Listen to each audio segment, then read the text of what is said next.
Então o tema dessa mensagem, na verdade, vai ser uma reflexão, algo mais curto, mas nós não poderíamos sair daqui sem ouvir a palavra de Deus. E eu quero primeiro, desafiar você a valorizar as coisas de Deus. Eu fui ensinado pela minha mãe duas coisas: que o domingo é o dia de cultuar o Senhor, e nada pode substituir esse lugar em nossos corações. Não porque o dia é sagrado, porque domingo para nós não é um dia sagrado, mas é o dia que reservamos para adorar o Senhor. Então a minha mãe me ensinou que o domingo tem que ser protegido.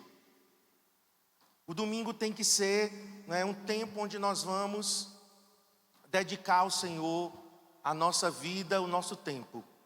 Mas também minha mãe me ensinou sempre o Natal e a virada de ano, o Ano Novo. Essas duas datas eu fui ensinado que eu deveria dar a Jesus a minha vida, que eu deveria honrar o Senhor em primeiro lugar. Infelizmente a gente tem visto as pessoas desvalorizando isso. Essa é a realidade. No meio dos cristãos, as pessoas não têm valorizado. Então eu quero te convidar, próximo domingo nós só vamos ter o culto das 10 horas da noite, às 22 horas nós estaremos aqui. Não teremos o culto nem de 10 da manhã, nem de 5 da tarde. Mas eu quero te convidar para que você venha estar aqui na virada do ano com a sua família. Não passe em outro lugar. Depois você vai, você comemora, você viaja, você come, você passa a madrugada toda acordado. Mas eu quero te dizer, Deus honra aqueles que o honram.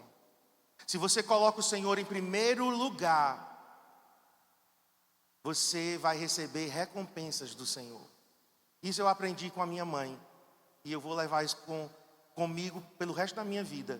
Cristiane tem esse mesmo coração, e nós temos ensinado isso aos nossos filhos. Nós não vamos trocar a presença de Deus por nada. Amém? Então, Mateus 1:23, Jesus, o Deus Emanuel. Queridos, Jesus se tornou o cumprimento dessa profecia. A profecia aqui foi de Isaías, capítulo 7. Isaías, capítulo 7, dizia esse versículo aqui: eis que a virgem conceberá e dará à luz um filho, e será o seu nome Emanuel. Então Jesus é o cumprimento das profecias do Antigo Testamento. Só que no Antigo Testamento as pessoas elas tinham uma visão de Deus. Elas tinham limites com relação à revelação de Deus. No Antigo Testamento, as pessoas se relacionavam com Deus de uma forma distante, de uma forma ritual. Jó, por exemplo, vai falar do desejo que ele tinha de um Deus próximo, de um Deus tangível, de um Deus acessível. Então eu quero ler aqui alguns textos de Jó, mas vai ser bem rápido, porque eu quero chegar no momento em que o desejo da humanidade é realizado em Jesus. Jó apenas está expressando o clamor da humanidade, que talvez é o seu clamor, porque você ainda não entendeu que Jesus é o Deus Emanuel. Talvez era o seu clamor antes de você conhecer a Cristo.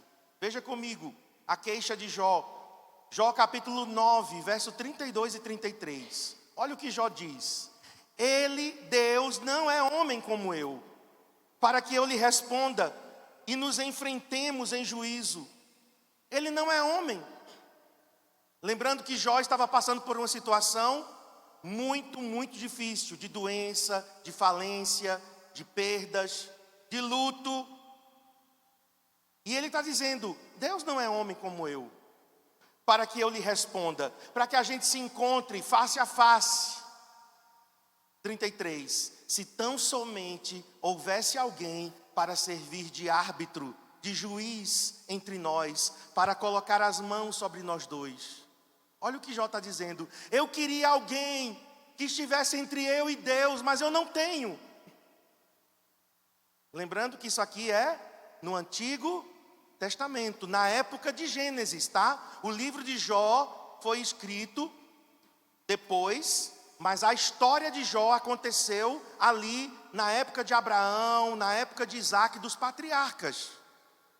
Nesta época, o entendimento de Jó é: não tem ninguém para fazer a conciliação, não tem ninguém para me levar até Deus e trazer Deus a mim. Jó capítulo 10, vamos agora para os versos 4 e 5. Jó está falando com Deus: acaso, Deus, tu tens olhos de carne?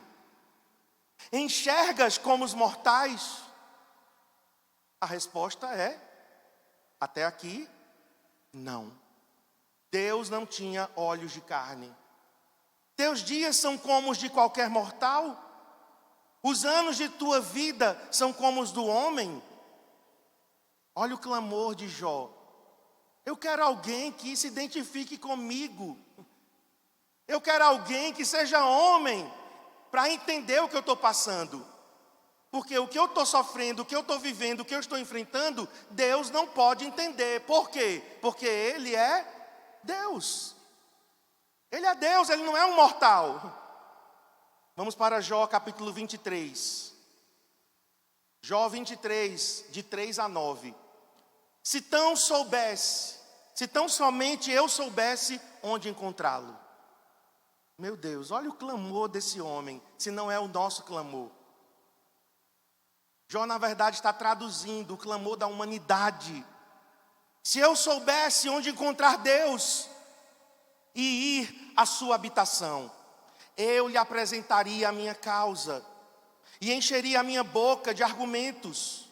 Estudaria o que ele me respondesse e analisaria o que me dissesse. Será que ele se oporia a mim com grande poder? Não, ele não me faria acusações.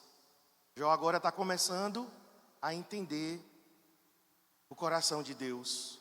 O homem íntegro poderia apresentar-lhe a sua causa. Eu seria liberto para sempre de quem me julga. E ele volta de novo às suas dúvidas. Mas se vou para o Oriente, lá ele não está. Se vou para o Ocidente, não o encontro. Quando ele está em ação no Norte, não o enxergo. Quem vai para o Sul, quando vai para o Sul, nem sombra dele eu vejo. Queridos, eu escolhi esses textos de Jó para dizer: esse é o clamor da humanidade que não conhece a Deus, que não entendeu o verdadeiro sentido do Natal. Quando nós não entendemos que Deus respondeu às queixas de Jó. Na verdade, Deus respondeu às nossas queixas. Deus respondeu às queixas da humanidade. Como foi que Deus respondeu? Através da encarnação. O mistério, o grande segredo de Deus, que não é mais segredo. O grande mistério oculto, o plano de Deus, o plano que Deus arquitetou antes da fundação do mundo. Antes que o mundo existisse, Deus já tinha em mente o seu plano. Então a vinda de Jesus à terra não foi improviso. A vinda de Jesus à terra não foi um plano B. Porque o homem caiu, Deus tinha que dar um jeitinho. Não. Jeitinho é para brasileiro. E nós vamos, em nome de Jesus, nós vamos mudar essa maldição sobre o povo brasileiro. Diz: o povo brasileiro é o povo do jeitinho, é o povo da gambiarra, é o povo, de dar nó em pingo d'água. Deus não é assim. Deus não tem plano B, Deus só tem plano A. E o plano A de Deus se chama Jesus Cristo encarnado aqui na terra. Jesus veio do céu para tomar a forma de homem, como o plano de Deus. Então havia uma queixa, eu já mostrei aqui a vocês.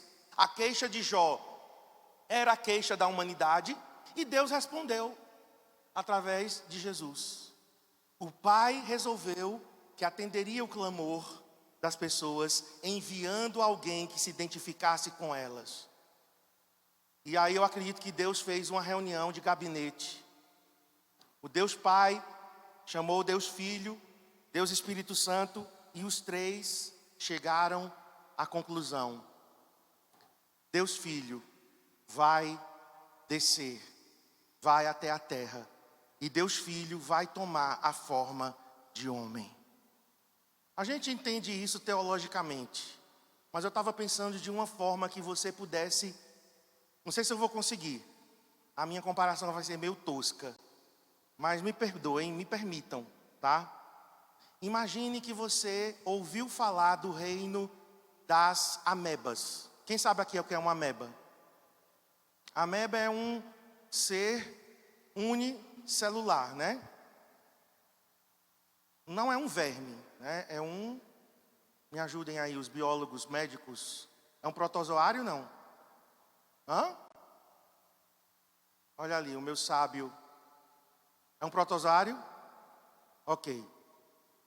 Não é nada. E no reino das amebas surgiu uma doença incurável, e essa doença está matando todas as amebas. Está destruindo o reino das amebas. E você fica sabendo, e então você diz assim: eu vou salvar as amebas. Mas para eu salvar uma ameba, eu tenho que me tornar uma delas. Já pensou?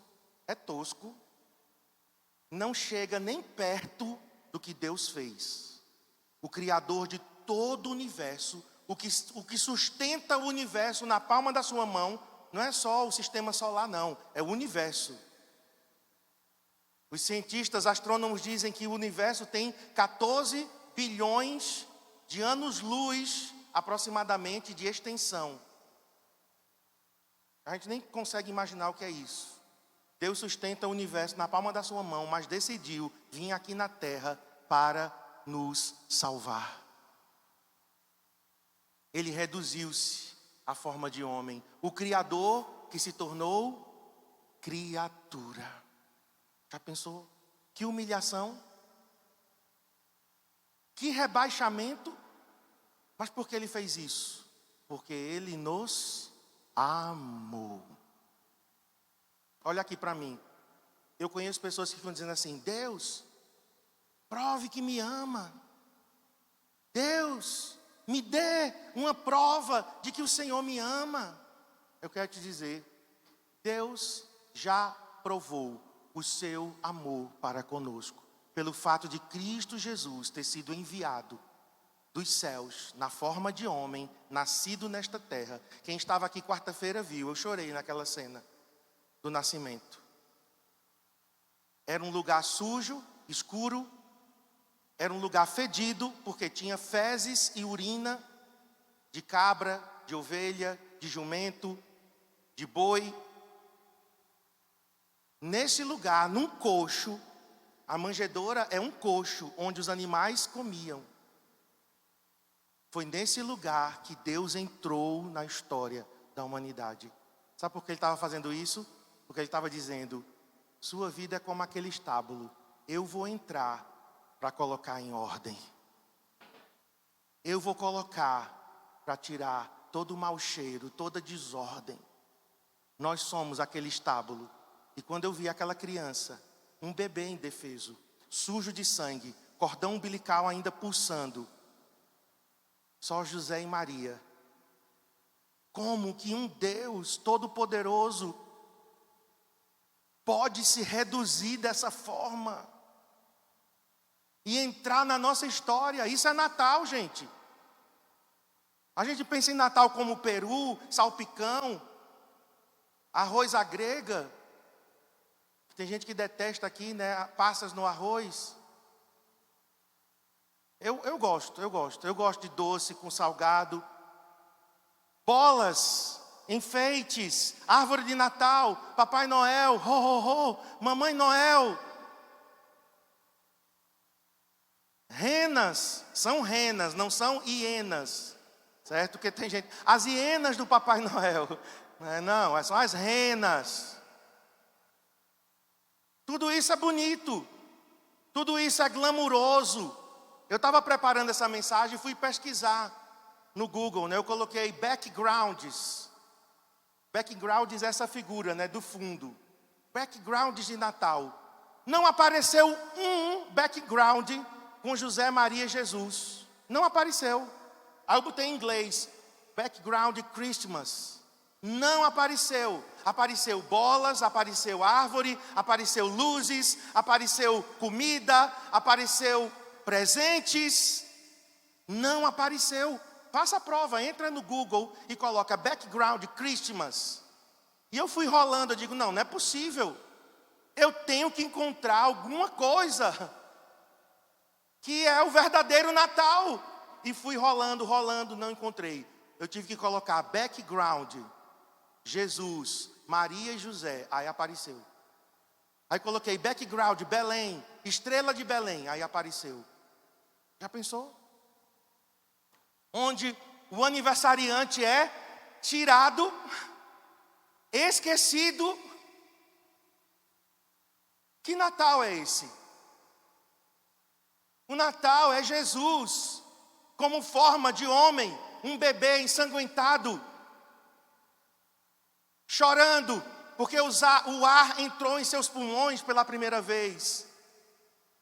É Maria tendo contrações, é sujeira. Eu nunca vi parto normal, nem quero ver, né? Mas quem gosta dessa área de saúde, sabe que é sangue, a bolsa estoura, é sangue, né? A placenta sai, é dor. Isso é Natal. Natal é Deus intervindo na nossa história, é Deus intervindo nas nossas dores. Você não está sozinho mais. Você só fica sozinho se você quiser. E mesmo assim, nós temos um Deus que insiste.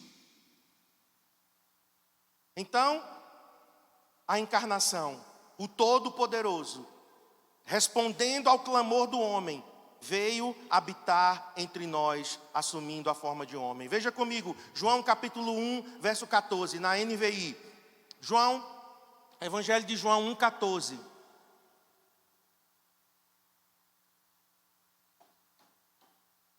Evangelho de João 1, 14. Aquele que é a palavra, aquele que é o verbo, Deus Filho, tornou-se carne e viveu entre nós. Vimos a sua glória. João está dizendo, eu vi com os meus olhos humanos. Vimos a sua glória, glória como a do unigênito do Pai, vindo do Pai, cheio de graça e de verdade. Isso é Natal. Natal é o Deus Filho tornou-se carne. Deus respondeu o nosso anseio. Deus respondeu ao nosso clamor. Jó disse, eu preciso de um mediador. Deus disse, eu vou dar um mediador. Jó disse, eu preciso de alguém que concilie. Deus disse, eu vou dar alguém que concilie. Jó disse, eu preciso de alguém com olhos de carne. Deus disse, eu vou dar alguém com olhos de carne. Eu vou ser esse alguém. Jó aguarda. Tanto que Jó, eu não coloquei, mas Jó tem um versículo que ele diz, eu sei que o meu Redentor vive, e por fim, ele se levantará. Eu volto a repetir, o Natal só tem sentido quando você entende que Jesus é a resposta de Deus. Coloque aí, Emanuel, Deus em nosso meio, mas também Deus habitando dentro de nós. Não é apenas Deus em nosso meio. Eu sei que Ele está no nosso meio, porque Ele disse que onde estivessem 2 ou 3 reunidos no nome dEle, Ele estaria. Mas é mais do que isso. Natal é o Emanuel habitando dentro de mim. Já pensou? Dentro de mim. Ele se tornou homem e agora, através do Espírito Santo, Ele mora em meu coração. Emanuel é um título. É um título dado a Cristo. E esse título é do Antigo Testamento. Significa Deus no meio, Deus perto, Deus ao lado. Diga, Deus no meio, Deus perto, Deus ao lado. Que coisa tremenda. Em Isaías 53, veja o retrato de Jesus em Isaías 53. Foi desprezado, é o verso 3, tá? 53, 3. Foi desprezado e rejeitado pelos homens. Um homem de dores. Quem aqui já sentiu dor? Física, emocional ou espiritual? Quem já sentiu dor aqui? Ixi, tem uns anjos aqui então. Não levantou a mão? Nem uma dorzinha de dente você sentiu? Hã? Vai, eu vou orar agora para quem não levantou a mão ser promovido, porque você é anjo, não sentiu dor física, não sentiu dor emocional. Estou brincando. É que tem gente que não gosta, né? O pastor fica, olhe para o seu lado, fale para o seu irmão, repita, levanta a mão. É uma ginástica, né? Olha para o lado. Ok. Todos nós sentimos dores, ou física ou emocional, e a pior dor de todas é a espiritual, que é a separação de Deus. Sabe aquela solidão, aquele vazio? Aquilo é dor espiritual, certo? Não é dor emocional, não. Eu estou me sentindo tão vazio, eu estou me sentindo um nada. Isso é dor espiritual, isso é vazio. E essa dor, ela pode ser tocada pelo homem de dores. Olha o nome que Jesus recebe, homem de dores. Eu sei, né, que na igreja romana tem a Senhora das Dores, né? Relacionada a Maria, que sofreu dores, contrações e tal. Mas a verdade é, por favor, não se ofendam, mas na Bíblia nós só temos um que é chamado de homem de dores. Na Bíblia, Maria não é chamada de mulher de dores. Certo? Esse título é um título. Maria pode, claro que ela sofreu dores, claro que ela sofreu contrações, né? A gravidez, o peso da barriga, tudo aquilo, ficar ofegante nos últimos meses, tudo que uma mulher grávida sente, Maria sentiu. Mas eu estou falando de um título, só Jesus. E Jesus é chamado de homem de dores, experimentado no sofrimento. Pastor, você não sabe o que é que eu estou sofrendo. Eu quero te dizer, Jesus sabe. Porque Jesus é experimentado no sofrimento. Tem uma versão que diz assim, que sabe o que é padecer. É porque essa versão que eu coloquei é diferente. Mas esse mesmo versículo, pesquisa em outras versões. Homem de dores que sabe o que é sofrer. Tem alguém aqui sofrendo? Não levante a mão não, tá? Não vou pedir mais para ninguém levantar a mão. Mas tem alguém aqui sofrendo alguma coisa? Eu quero te dizer, Jesus sabe o que é sofrer. Sabe por quê? Porque Ele é o Deus Emanuel. Não podemos mais chegar diante de Deus e dizer, Deus, o Senhor não sabe o que eu estou passando. Ele vai dizer, isso aí.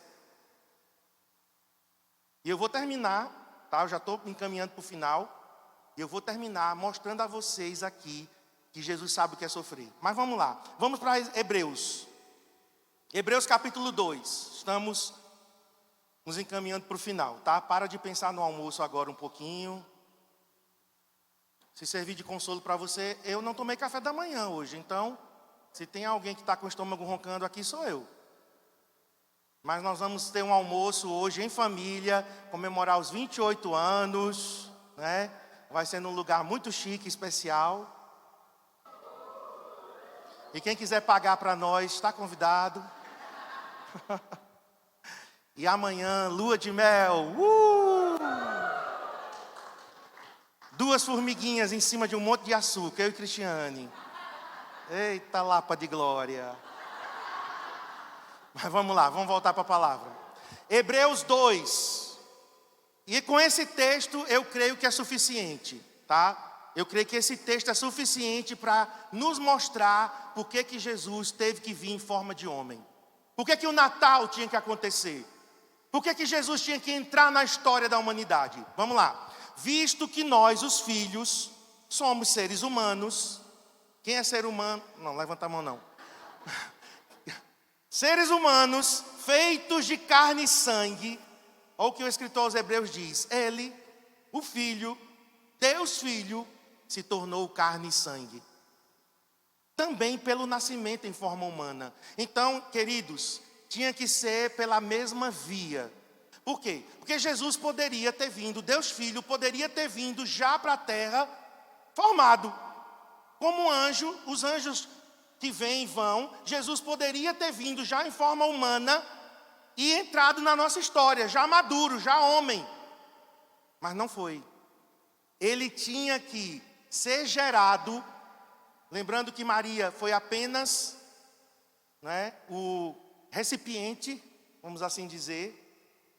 O Espírito Santo fecundou o óvulo de Maria, por isso que é 100% Deus, 100% homem. É um milagre. Biologia, viu? Não explica. Medicina não vai explicar como é que um óvulo é fecundado por Deus. Mas Maria, então, aquele óvulo, desenvolveu o feto, o bebê, 9 meses, aproximadamente 40 semanas, contrações, dores de parto, bolsa rompida, parto natural, né? Então Jesus vem pela forma humana, pela via humana. Por quê? Porque ele tinha que se tornar um de nós. Ele se tornou carne e sangue também pelo nascimento em forma humana. Agora é o que o escritor aos Hebreus diz: pois somente como ser humano ele poderia morrer. Deus morre? Deus morre?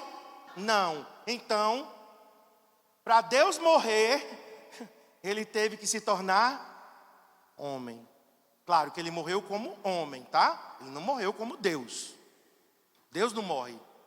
Então, pois somente como ser humano ele poderia morrer, e morrendo, derrotar o poder do diabo, que tinha o poder da morte. Então é o seguinte: Satanás tinha o poder da morte em suas mãos, e alguém tinha que derrotar Satanás e o poder da morte. Então Deus disse: eu vou em forma de homem, vou nascer como criança, mas vou morrer como homem. E morrendo como homem, eu vou destruir o poder da morte. Por quê? Porque ao terceiro dia ele ressuscitou. Amém? Só dessa maneira, verso 15. Só dessa maneira é que ele poderia libertar aqueles que durante a vida toda estiveram escravizados pelo medo da morte. Nós. Eu tinha um medo de morrer. Eu lembro, quando criança, eu acho que porque entrou um ladrão lá em casa de madrugada, e eu ouvi o barulho, eu fiquei meio traumatizado, né? E eu tinha medo de morrer. Então eu ia dormir com medo.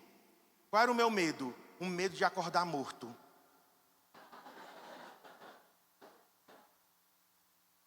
Vamos lá, para não ficar sozinho, por favor, só dessa vez. Alguém aqui já sentiu medo de acordar morto? Ah, ainda bem. Pensei que era eu que era doido. Agora olha para mim. É um medo lógico? Não. Por quê? Quem morre não acorda. E quem acorda não morreu. Mas é o medo, na verdade, é da morte. É o medo da morte. E aqui está dizendo que só Jesus, se tornando homem, poderia nos libertar daqueles que eram escravizados, nós, escravizados pelo medo da morte. 16. Todos nós sabemos que ele não veio socorrer anjos. Jesus não foi enviado para salvar anjos. Por quê? Porque os anjos estão ou eternamente já em seu estado de glória com Deus, ou os que caíram estão em seu estado eterno também de derrota com Satanás. Anjo não cai mais. Anjo não pode ser salvo. Então ele não veio socorrer anjos, mas sim os descendentes de Abraão. Nós, descendentes de Abraão, pela fé.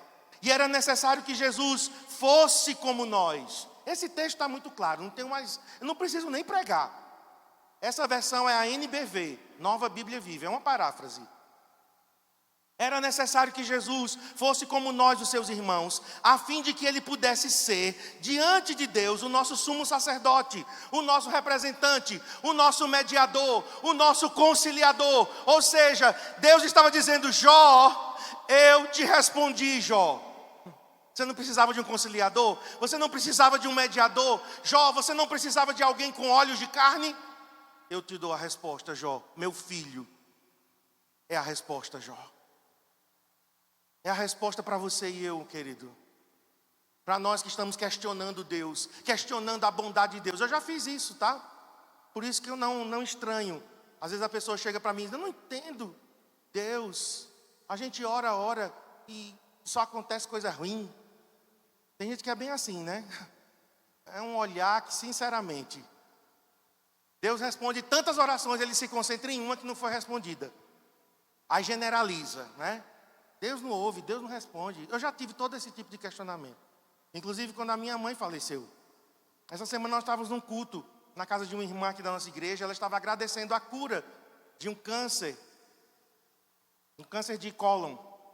Foi o câncer que matou a minha mãe, colo retal. Essa irmã estava agradecendo lá, e a gente estava cantando a bondade de Deus. Pois tu acreditas que no meio daquele louvor, não sei se ela está aqui, mas no meio do louvor veio uma voz assim no meu ouvido: e tua mãe que morreu, que Deus é bom, que Deus bom é esse? Eu, Satanás, já conheço tua voz. Sai daqui, capiroto. Não vou dar nem ouvido para você. Igual a Lutero. Sabia que Lutero uma vez acordou no meio da madrugada. Quando ele acordou, que ele olhou de lado, era o diabo do lado dele. Aí ele disse: você aqui, saia. Aí o diabo, eu não disse a ninguém isso. O diabo é assim: tu estás aqui agradecendo a cura da irmã, e tua mãe que morreu do mesmo câncer. Tua mãe era mulher de Deus, tua mãe orou, tua mãe jejuou, tua mãe testemunhou nas igrejas de Garanhuns que estava curada e morreu. E na hora eu vi que aquilo era uma voz satânica, duvidando, sabe de quê? Da bondade e do caráter de Deus. Eu não admito que o diabo duvide do caráter de Deus. E em pensamento disso, eu disse: Satanás, sai, arreda. E continuei louvando, e continuei adorando. Porque Deus é bom. Minha mãe tendo sido curada ou não, essa irmã foi curada, amém, glória a Deus. Mas se a minha mãe não foi, não diminui a bondade de Deus. Por que ela não foi? Não sei. Eu não sei, eu não tenho todas as respostas. E eu não tenho que ter todas as respostas, gente. Senão a gente é Deus. Que pretensão é essa? Deus já nos deu a resposta. Jesus foi enviado. Jesus se identificou conosco. Sumo sacerdote, misericordioso e fiel para perdoar os pecados do povo. E o 18, para encerrar, esse texto diz: pois, visto que ele próprio agora já passou pelo sofrimento e pela tentação, quando sofremos e somos tentados, ele sabe como é isso. E assim é capaz de nos ajudar.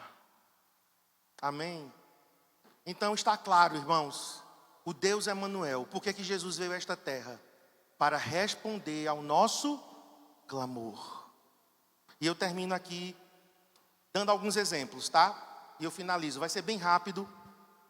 Exemplos, porque quando eu escrevi isso aqui, eu pensei em algumas pessoas. Não assim, nomes, tá? Mas eu disse: não, eu acredito que enquanto eu estiver falando, algumas pessoas vão se identificar com isso.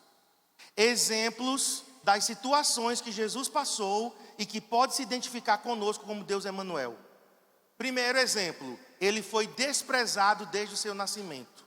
Quem sabe alguém aqui, você foi indesejado no momento em que nasceu? Jesus. João capítulo 1, verso 11 diz que os judeus o rejeitaram. Não aceitaram. Outra coisa, ele foi discriminado pela cidade e região onde viveu. Eu nasci no interior, eu nasci no Nordeste, eu nasci num sítio.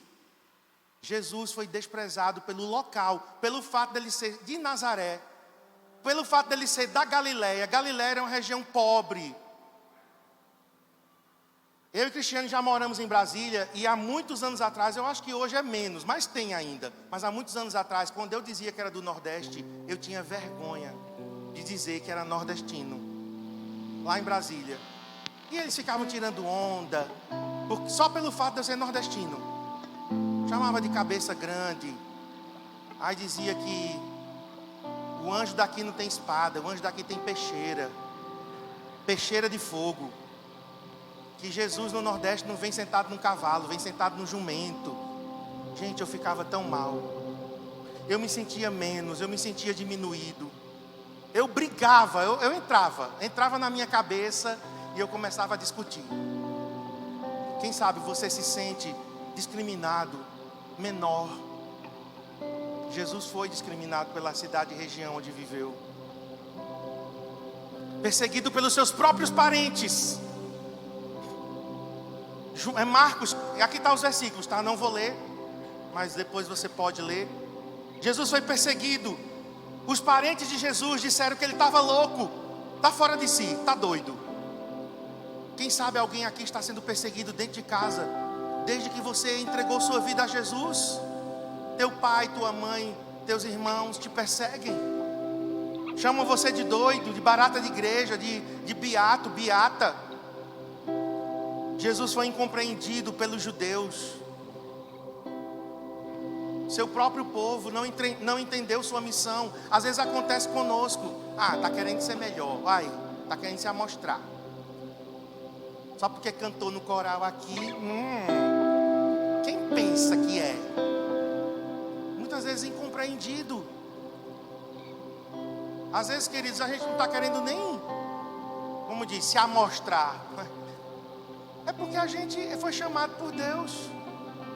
E as pessoas incompreendem. Jesus foi tentado em todas as áreas. Não vou perguntar, mas a resposta aqui seria óbvia. Todos nós somos tentados em alguma área. Hebreus capítulo 4, verso 15 diz que Jesus foi tentado em tudo, porém não pecou. E Ele agora pode nos socorrer. A gente leu isso aqui. Jesus não tinha onde reclinar a cabeça. Pastor, não tenho casa própria. Eu vivo de aluguel. Jesus vivia de favor. Compara aí a situação. Não tinha onde reclinar a cabeça. Ele disse, olha, as raposas têm as suas covas, né? Os seus covis. As aves têm os seus ninhos. O Filho do Homem não tem. Não tem um lugar onde reclinar a cabeça. Foi criticado pelo que fez. Criticado pelo que ensinou. Quem sabe tu estás sendo criticado por alguma coisa. Que você seja criticado por coisas boas. Amém? Não por coisas erradas. Eu estou falando aqui, Jesus foi criticado pelo que ele ensinava. Mentiras foram ditas ao seu respeito. Pastor, estão dizendo mentiras, estão dizendo calúnias contra mim. No meu trabalho, na minha casa, na minha família. Foram ditas mentiras, calúnias contra Jesus. Jesus foi abandonado pelos discípulos na hora mais crucial de sua vida. Talvez alguém aqui está reclamando, poxa, no momento que eu mais precisei, ninguém me ajudou. Jesus foi abandonado. Jesus se identifica contigo. Eu estou citando esses exemplos para você entender que tudo que você possa estar passando, Jesus passou também. Outra coisa, Jesus foi negado por um dos seus 3 discípulos mais próximos. Pedro, Tiago e João eram os 3 mais próximos. Pedro negou Jesus. A Bíblia diz, gente, que não só foi uma negação assim, não conheço. A Bíblia diz que Pedro praguejou. Sabe o que é praguejar no grego? Traduzindo para o português, Pedro falou palavrões. Pedro falou palavras torpes, palavras talvez de maldição.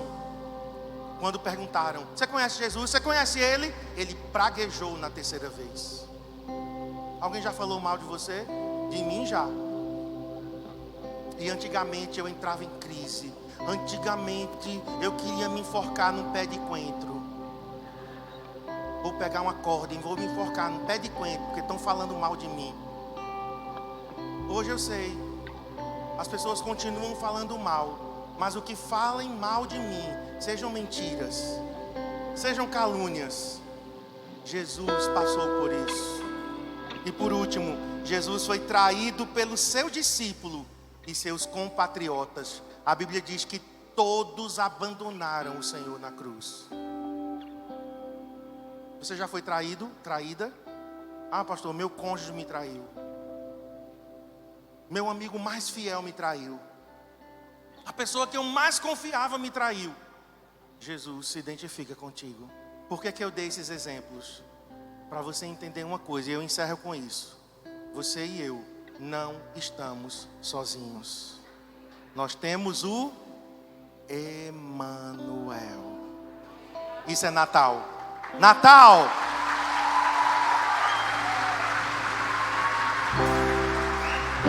Fique em pé. Vamos orar. Feche seus olhos. Põe a mão no seu coração. Eu quero orar especificamente por pessoas aqui que estão enfrentando lutas, dificuldades, perdas. talvez doença, enfermidade na família, talvez você está passando por luto, crise financeira. Feche seus olhos agora, nós vamos encerrar com essa oração. Talvez você se identificou com alguma coisa que nós falamos aqui. Eu quero te dizer, a resposta de Deus para você e para mim é Jesus, o Deus Emanuel. Pode deixar nessa primeira tela, Jesus, o Deus Emanuel. Então agora coloca a tua vida diante dele, coloca teus sentimentos, coloca a tua dor, já que ele é chamado de homem de dores. Coloca agora diante do Senhor essa situação que te incomoda, que te fere. Ah, pastor, mas é mais de uma. Pois coloca agora.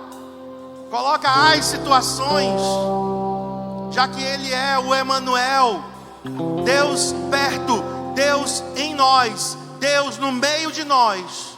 Fala com ele agora. Diz: Jesus, o Senhor sabe o que eu estou passando, porque o Senhor se tornou um como eu. O Senhor se tornou homem. Muitas vezes se sentiu sozinho, muitas vezes se sentiu incompreendido, como eu já falei aqui, criticado, perseguido, zombado, caluniado. Mentiras foram ditas a seu respeito, traído, seu próprio povo lhe rejeitou. Os da sua própria cidade de Nazaré queriam matá-lo e apedrejá-lo. Senhor, Tu és o Deus Emanuel.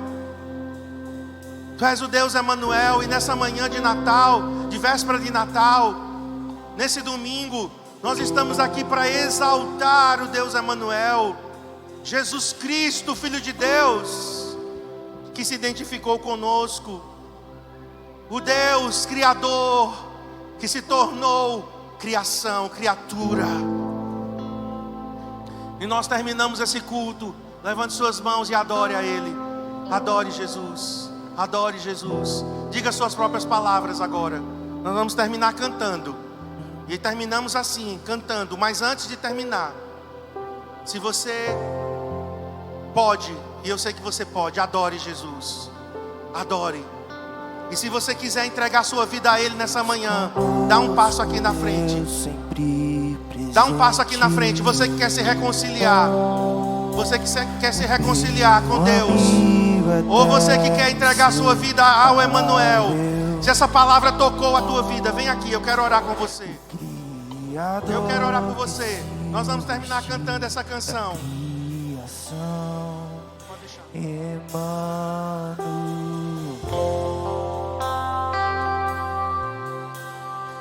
Enquanto cantamos, dá um passo aqui à frente. Se você convidou alguém, pergunte a essa pessoa: você quer ir lá comigo? Entregar a sua vida ao Emanuel. Ajude essa pessoa. Quem sabe ela está com vergonha, tímida. Amém. Temos vidas aqui hoje. Aplauda Jesus bem forte. Pode vir. Venha, venha, venha, venha em nome de Jesus. Há perdão, há reconciliação. Quem sabe você estava afastado. Quem sabe você estava longe de Deus. Reconciliação. Natal é reconciliação. É Deus te chamando de volta. Filhos, filhas, voltem, voltem. Voltem para a casa do Pai. Aleluia, que bênção. Vamos aplaudir o Senhor. Mais pessoas. As mãos que sustentam o universo. Sustenta o meu coração. A voz que criou todas as coisas. Me chama pelo nome. Jesus está chamando você. E eu sei que tem mais pessoas. Talvez você está resistindo. Eu tenho vergonha. Eu sou tímido. Oh, meu querido, minha querida, eu quero te dizer, mais tímido que eu era, você não é. Mas quando Jesus entrou na minha vida, eu não quis saber de timidez. Eu não quis saber do meu temperamento. Eu não quis saber do que é que os outros estavam dizendo. Eu fui, eu corri, eu fui para Ele. E eu sinto essa palavra, parece que o Espírito Santo está martelando aqui. Reconciliação, reconciliação. Tem pessoas que estavam afastadas e estão se reconciliando nessa manhã. Eu estou desconfiado que essa palavra é a palavra de hoje. Reconciliação. Gente que estava afastado, gente que estava longe, pessoas que estavam aqui frias, indiferentes para com as coisas de Deus. Essa é a manhã de reconciliação. Estende a mão. Vamos estender as mãos em direção a essas pessoas. Todos, todas que vieram aqui, tá bom? Todos vocês, repitam comigo essa mesma oração. Digam: Senhor Jesus, nessa manhã eu corro para Ti, que és o Deus Emanuel, o Deus que está perto. Mas agora, não apenas perto, eu quero que habites. Falem comigo, tá? Eu quero que habites dentro de mim. Emanuel, Deus comigo, Deus habitando em meu coração. Senhor, eu oro agora por essas pessoas. Vamos impor as mãos, os que estão orando. Habita, habita, reconcilia, traz perdão, traz um novo começo, traz restauração.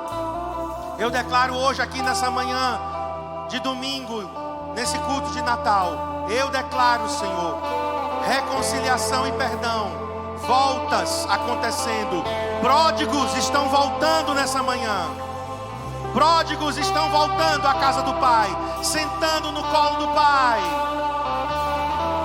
O Deus Emanuel, o Deus Emanuel. Aleluia. Pode acender as luzes. Eu quero apresentar a vocês. Vocês vão virar agora para lá. Dê uma meia volta aí. Olhem para lá. Acenda as luzes, por favor. Essa é a nova família de vocês. Vocês vão acompanhar todos vocês aqui, tá? Todos vocês. A gente quer dar a vocês. A gente quer pegar o nome, telefone. Vocês vão sair aqui, ó, acompanhando a nossa irmã Manu, tá? Cadê Manu? Tá aqui? Sobe aí, Eduardo. Vai na frente. E vocês, levante a mão. Vou terminar com a bênção apostólica. Podem seguir aqui o Eduardo, tá? É rapidinho.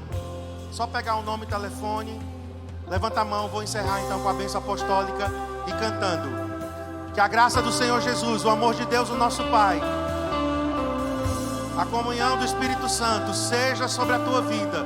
Eu abençoo o teu retorno, o restante desse domingo, tempo com a tua família hoje, que você fale de Jesus para a sua família, que você testemunhe o verdadeiro Natal hoje à noite. Eu declaro um feriado abençoado amanhã, em nome de Jesus. Amém, amém. Vamos declarar.